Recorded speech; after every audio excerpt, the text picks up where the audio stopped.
নমস্কাৰ পুনৰ এটি নতুন ভিডিঅ'লৈ আপোনালোক সকলোকে স্বাগতম জনাইছোঁ বন্ধুসকল। আজিকালিৰ দিনত কঁকালৰ বিষটো একেবাৰে কমন এটা বেমাৰ বা এটা সমস্যা হৈ পৰিছে বন্ধুসকল। অকল বৃদ্ধসকলৰে নহয়, ডেকা গাভৰু সকলোৰো কঁকালৰ বিষ লাগিব ধৰিছে। যদিহে আপুনিও কঁকাল বিষত ভুগি আছে তেতিয়াহ'লে আপোনালোকে যদি গাঁৱলীয়া দৰৱ বিশ্বাস কৰে তেতিয়াহ'লে ভিডিঅ'টো সম্পূৰ্ণ শেষলৈকে চাব, কাৰণ আমি যিবিলাক ঔষধ আপোনালোকক শিকাবলৈ চেষ্টা কৰোঁ সেইবোৰ একদম ইউনিক হয়। আমি যিবিলাক ঔষধ আপোনালোকক দেখুৱাবলৈ চেষ্টা কৰোঁ, যিবিলাক ঔষধৰ বিষয়ে কওঁ সেইবিলাক সম্পূৰ্ণ প্ৰাকৃতিক। আৰু আপোনালোকে যেতিয়া গাঁৱলীয়া ঔষধ ব্যৱহাৰ কৰিব বিচাৰে তেতিয়াহ'লে সেই ঔষধবিলাক প্ৰায় খুব কম সংখ্যক ঔষধ আছে যিবিলাক ক্ৰয় কৰিব লাগে, কিন্তু বাকী সকলো ঔষধ আপোনালোকে আপোনালোকৰ পাকঘৰতে পাই যায়। তেন্তে বলকচোন জানিবলৈ চেষ্টা কৰোঁ। আজি মই আপোনালোকক 4টা এনেকুৱা টিপছ দিম বা 4টা এনেকুৱা ঔষধৰ বিষয়ে ক'ম যিকেইটা ব্যৱহাৰ কৰি আপুনি আপোনাৰ কঁকালৰ বিষৰ পৰা আৰাম পাব পাৰে বন্ধুসকল। যদিহে আপোনাৰ কঁকালৰ বিষ খন্তেকীয়া হয়, মানে ঘপককৈ আহে, তেতিয়াহ'লেও আপোনালোকে মোৰ যিকেইটা টিপছ আপোনালোকক দিম সেইকেইটাৰ জৰিয়তে আপোনালোকে আৰাম পাব পাৰে। আৰু যদিহে আপোনাৰ কঁকালৰ বিষটো লং টাইমৰ পৰা আছে তেতিয়াও আপুনি আৰাম পাব পাৰে।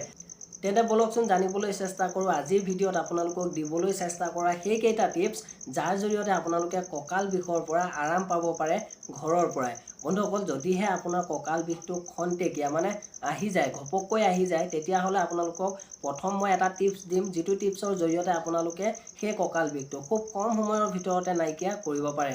তাৰ কাৰণে আপোনালোকে অলপমান নিমখ ল'ব লাগিব। আপুনি ঘৰত যিটো নিমখ খায় সেই নিমখটো অলপমান মানে ধৰি লওক আপুনি 5ৰ পৰা 10 চামুচ নিমখ আপুনি এখন কেৰাহীত, চফা কেৰাহীত আপুনি গৰম কৰিব লাগিব। আৰু গৰম কৰাৰ পাছত এখন ভাল কাপোৰত আপোনালোকে সেই নিমখখিনি ৰাখিব লাগিব।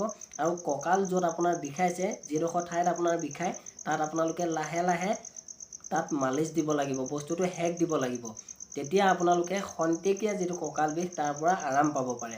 আৰু এতিয়া মই আপোনালোকক ক'ম যে আপোনালোকৰ যিটো কঁকাল বিষ লং টাইমৰ পৰা হৈ আহিছে, মানে আগৰ পৰা আছে আৰু এতিয়াও বিষাই থাকে, মাজে মাজে বিষাই থাকে, তেতিয়াহ'লে আপোনালোকে কি কৰিব লাগে? তাৰ কাৰণে আপোনালোকে 4-5 ফুটামান নহৰু ল'ব, যিটো আপোনালোকৰ পাকঘৰত নিশ্চয় আছে। আৰু আপোনালোকে 4-5 ফুটামান নহৰু বাকলি গুচাব নালাগে। তাৰপিছত আপোনালোকে পাৰিলে খাটি মিঠাতেল হ'ব লাগে, আৰু নহ'লেও আপোনালোকৰ ঘৰত যিটো মিঠাতেল ইউজ কৰা হয় সেইটোৱে আপোনালোকে লৈ ল'ব। আৰু আপোনালোকে সেই তেলত 5 ফুটা যি নহৰু আছে সেয়া আপোনালোকে গৰম কৰিব লাগিব। গৰম এনেকুৱালৈকে কৰক যেতিয়ালৈকে নহৰু গিফটা মানে নহৰুখিনি ক'লা হৈ যাব লাগিব। আৰু একেবাৰে দেৰিব নালাগে বা ছাই হৈ যাব নালাগে, কিন্তু ক'লা হোৱালৈকে আপুনি নহৰুখিনি গৰম কৰিব লাগিব। তাৰপিছত আপুনি তেলটো ঠাণ্ডা কৰি দিয়ক আৰু সেই তেলটোৰ জৰিয়তে আপুনি মালিচ কৰক। তেতিয়া আপোনাৰ যিটো লং টাইমৰ যিটো কঁকালৰ বিষ আছে সেইটোৰ পৰা আপুনি আৰাম পাব পাৰে। বন্ধুসকল, ভিডিঅ'টো স্কিপ নকৰিব। আৰু এটা টিপছ আছে যাৰ জৰিয়তে আপোনালোকে 100% আপোনাৰ কঁকালৰ বিষৰ পৰা আপুনি আৰাম পাব পাৰে। তাৰ কাৰণে আপোনালোকে বিশেষ বেছি একো কৰিব নালাগে। আপোনালোকৰ ঘৰত নিশ্চয় এটা চৌকা আছে য'ত আমি ভাত বনাই খাওঁ। তাত আপোনালোকে যেতিয়া জুই জ্বলায় তাৰপিছত ফুটছাই উৎপন্ন হয়, ফুটছাই ওলায়, সেই ফুটছাইসমূহ আপুনি অলপ আনিব লাগিব। গৰমে গৰমে, একেবাৰে গৰম নহয়, আপুনি বা একেবাৰে গৰম হ'লেও কোনো আপত্তি নাই, আপুনি ফুটছাইসমূহ আনিব লাগিব।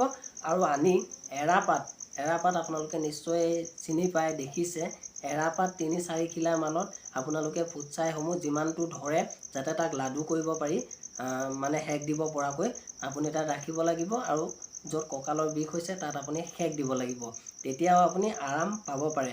আৰু বন্ধুসকল, আৰু এটা টিপছ আছে যিটো আপুনি 100% ভাল পাব কঁকালৰ বিষৰ পৰা। সেইটো জানিবৰ কাৰণে আমাৰ এটা অন্য ভিডিঅ' আছে, যিটো ভিডিঅ'ত মই কেঁচুমূৰীয়া বেমাৰৰ বিষয়ে কৈছিলোঁ। মানে কেঁচুমূৰীয়া হ'লে কেনেধৰণৰ ঔষধ ব্যৱহাৰ কৰিব লাগে তেনেধৰণৰ এটা ভিডিঅ' মই আপলোড কৰি থৈছোঁ, যিটো ভিডিঅ'ত মই কেঁচুমূৰীয়াৰ যিখিনি ঔষধৰ বিষয়ে কৈছিলোঁ ঠিক সেই একেখিনি ঔষধ আপুনি যদি কঁকালৰ বিষত ব্যৱহাৰ কৰে আপোনাৰ কঁকালৰ বিষো আৰাম হ'ব। আৰু যদিহে ভিডিঅ'টো চোৱা নাই, ডেছক্ৰিপশ্যনত লিংক দিছোঁ, আপোনালোকে চাই ল'ব। আৰু আই বুটানতো লিংক দিবলৈ চেষ্টা কৰিছোঁ, আপোনালোকে চাই ল'ব। বন্ধুসকল, আশা কৰোঁ আজিৰ এই ভিডিঅ'টো ভাল লাগিল। যদি ভাল লাগিলে এটা লাইক কৰিব, কাৰণ আপুনি যেতিয়া এটা লাইক কৰে আমি তেতিয়া পুনৰ ভিডিঅ' বনাবলৈ উৎসাহিত হওঁ। আৰু চেনেলটোলৈ যদি নতুনকৈ আহিছে ছাবস্ক্ৰাইব কৰিব, কাৰণ আপুনি যেতিয়াই ছাবস্ক্ৰাইব কৰি থ'ব তেতিয়া আমি যেতিয়া এটা নতুন ভিডিঅ' আনিম তেতিয়া আপুনি সেই ভিডিঅ'টো সকলোতকৈ আগত চাব পাৰে। তেন্তে পুনৰ এটি নতুন ভিডিঅ'ৰ সৈতে পুনৰ আহি আছোঁ। আজিলৈ ইমানেই, ধন্যবাদ।